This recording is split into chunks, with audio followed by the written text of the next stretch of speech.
একবার দুবার নয়, তিনবার পেয়েছিলেন অস্কার মনোনয়ন। শুধু তাই নয়, পুরস্কারটিও ঘরে তুলে নিয়েছিলেন। 2019 সালে দ্য ফেভারিট সিনেমায় সেরা অভিনেত্রী হিসেবে অস্কার জয় করেছিলেন জনপ্রিয় অভিনেত্রী অলিভিয়া কোলম্যান।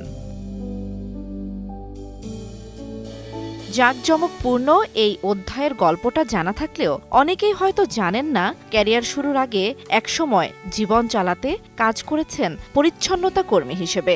অলিভিয়াই একমাত্র অভিনেত্রী যিনি বাফটা পুরস্কারে একই সঙ্গে সেরা অভিনেত্রী, কমেডি অভিনেত্রী ও পার্শ্ব চরিত্রের অভিনয়শিল্পী হিসেবে পুরস্কার জিতেছিলেন।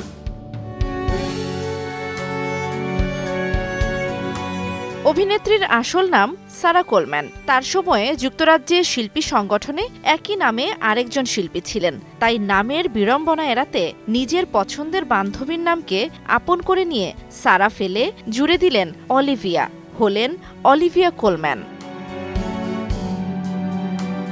ব্যালে নৃত্যশিল্পী মাকে দেখেই অলিভিয়া অভিনয়ে আসার আগ্রহ পান।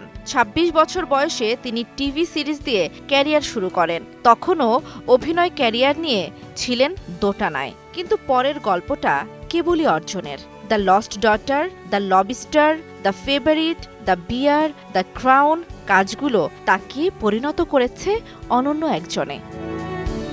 জান্নাতুল দোলনা, সময় সংবাদ।